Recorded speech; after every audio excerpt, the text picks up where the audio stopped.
Hey, welcome to Leaving CrazyTown with Finn and Sarah. What are we going to talk about today, Sarah?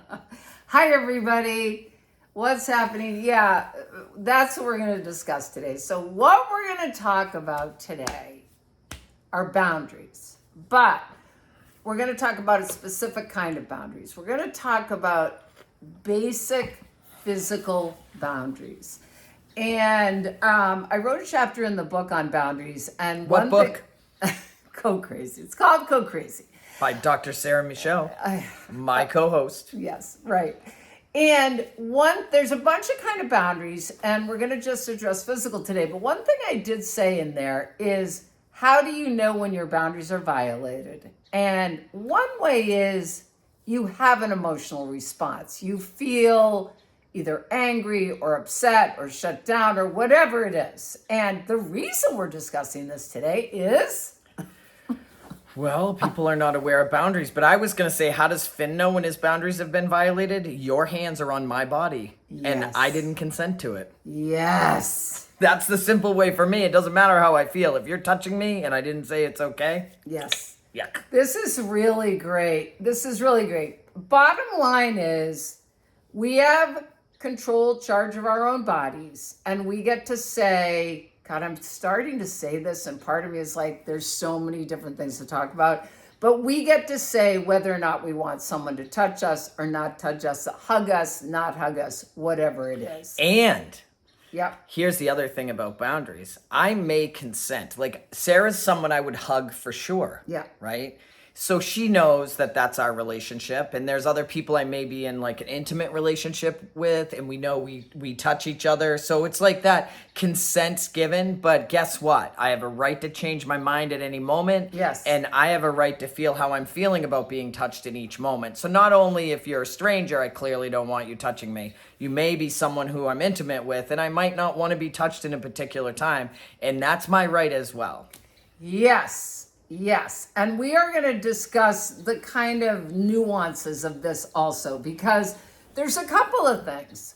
One is, we're going to have feelings about and the other thing is just personal space, which I'm going to give an example of today. Yeah. Like, we have certain, I call it my hula hoop, but, we all have personal space, and some people are close talkers. Some people like distance. Everybody has their comfort zone of how much distance to have with another human being. And we all have that right. And so I'm going to give you an example of something that happened just a couple of days ago, which led us to talking about this topic. But Finn has discussed it. We've talked about it before. Okay.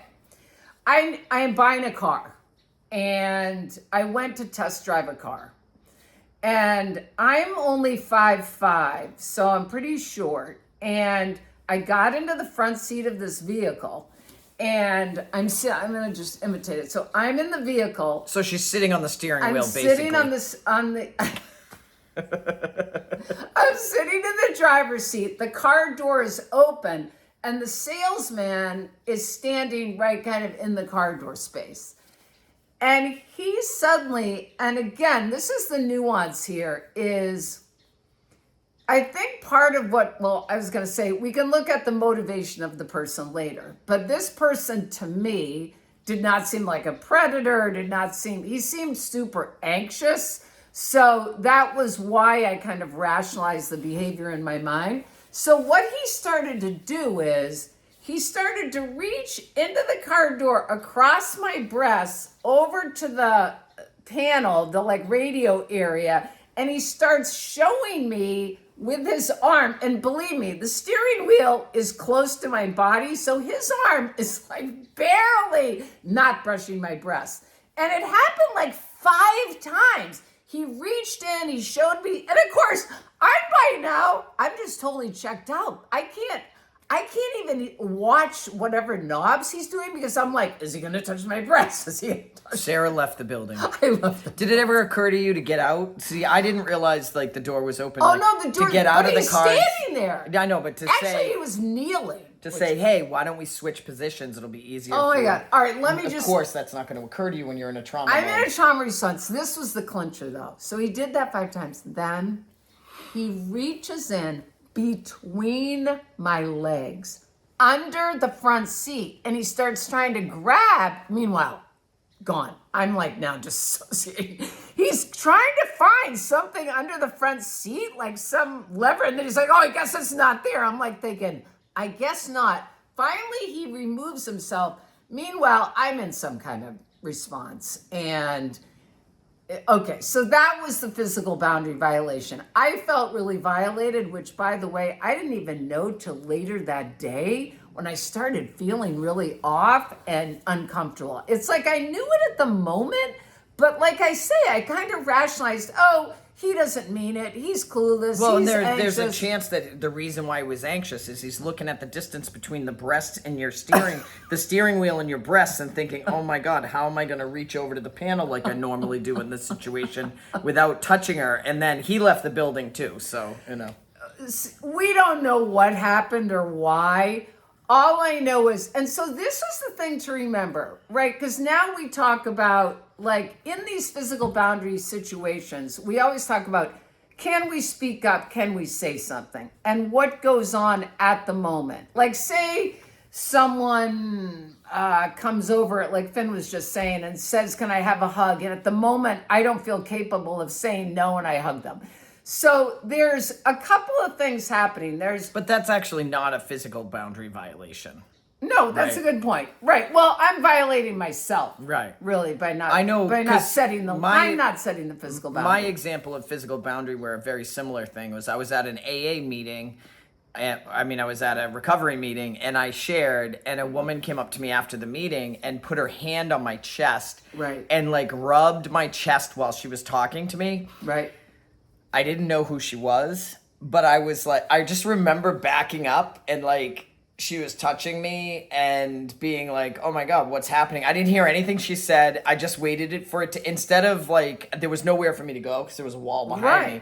Right. And being like, what is happening? I had the same thing. Like, I just left the building, basically. Yes. My brain is my building. So that's what we were going to talk about, though, because there's kind of two things. There's what's happening and trying to get a read on, does this feel okay? Does this not feel okay? Do I not want this guy doing it? I can have some compassion for him, or am I rationalizing his behavior? There's lots of questions kind of we're asking ourselves in these moments.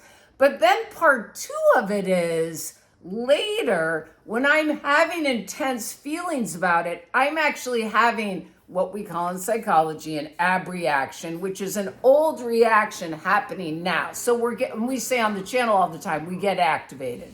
So some old issue of mine now is gotten activated, and I'm having that emotion. So there's kind of these two separate pieces to it. But why can't it also be that somebody violated your space and you're having a reaction to that? I think, no, that's what I just said. I thought you were saying a childhood There's thing. both. You're talking about just a delayed There's response. both. There's the reaction you're having now, like, is this appropriate? I'm seeing the guy and I'm having kind of a normal, like, what's going on here, and having some feelings. But then sometimes you can have an old reaction also. So it's kind of discerning those two. I have often, like you were saying about, I don't know if he was anxious or whatever. Yes. I had often done that where I'm like, oh, well, they don't know better. They don't this or that. But bottom line is the only thing that matters is how I'm feeling about it. Yes, and that is one thing to notice. So when we talk about how to handle situations or what to notice about this stuff, the most important thing is sometimes what we do is we try to rationalize someone else's behavior because it's so uncomfortable and because it's so hard to speak up at that moment. I mean, I felt trapped at that moment, so I didn't feel comfortable to speak up. I kind of tried to move my body and just kind of end the interaction. But yes, why is it? What is it? So the first thing is just to notice how you're feeling, right? Just to check in with yourself. What's happening here? Does this feel okay to me or not? And that's how you know your boundaries are usually being violated. And again, the other thing is no right or wrong. If I have a thing about personal space and my limit is that, and someone else's limit is like a huge circle around them, that's their right. Go ahead. Yeah, I was gonna say I had an incident about 6 months ago where somebody came up to me. I didn't know them very well. I had seen them a lot, but I didn't know them. We were definitely not in a touching relationship. Right. And she wanted to tell me, she wanted to thank me about something. So in order to do it, she leaned down and she started rubbing my arm while she talked to me. And Right. I left there and I was so uncomfortable. And I decided that I was going to write it out, look at it, see what's going on for me. And Yes. I felt like I violated my own self by not speaking up when I was in an uncomfortable situation. So I went back to talk to this woman. Right. And I found a very neutral way to do it, where originally, when it originally happened, I was ready to like tell her like it is. But instead, I just told her, I said, you know, I in the future, I'd appreciate it if you're talking to me, you don't touch my body. I said, I'm not very comfortable with that, especially I don't really know you very well. And let me tell you something, I was really surprised by this woman's answer, because I've had people set boundaries with me and I react a little. Yeah. This woman said, oh my goodness, I'm so sorry. Thank you for letting me know. It created a lot more intimacy between us. And oddly enough, I'm okay if she touches me now, because we had this Right. conversation Right. and she respected my boundaries. So I wanted to bring that up just to Yes. sort of put it out there that if you violate somebody's boundaries and they speak to you about it, remember, it's not about you. Like, it's probably best that you don't touch people without permission.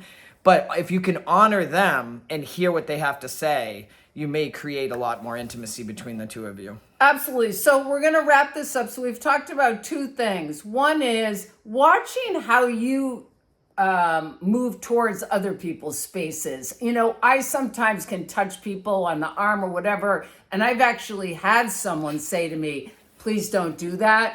And so it is just this is the other thing to remember.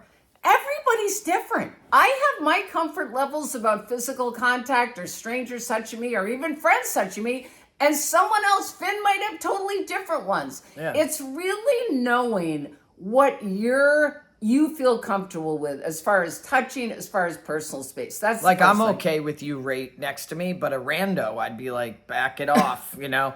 Or I might Right. be having a sensitive day and be like, I need more Yes. space today. Yes. You know, and it's okay to speak up about it. Yeah, so that's the other couple of things. Exactly. Finn gave the example of a safe person that he spoke up to. I didn't know she was and safe, you didn't though. know she was safe, and she had a great response. That's definitely an option.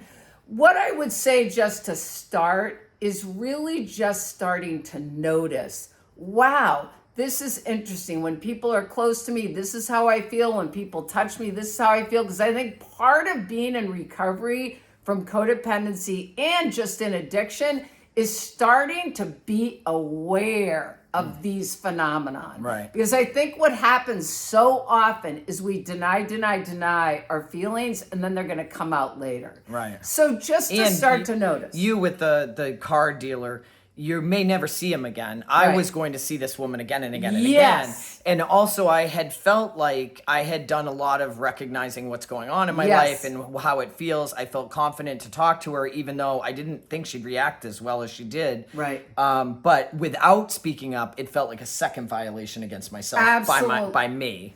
But I don't know if I would go back to a dealership, a one and done, and confront somebody in that But scenario. that's such a great thing. And now I'm not going to say in another video, but Later, we some other have, day. I do have a relationship with someone daily in my life right now, as far as my living situation, that I do need to speak up to. And like, that is something to think about. Is this person that you've had this interaction with someone you're never going to see again, or someone that you see on the regular? Okay, we're wrapping All right. up. And this has been about physical boundaries. Physical Someday, boundaries. somehow, somewhere, we might do other kinds of boundaries, but we're not going to say that right So now. just notice and respect yourself is the bottom line. Yeah. We love you. Fasten your seatbelt. We're out of here.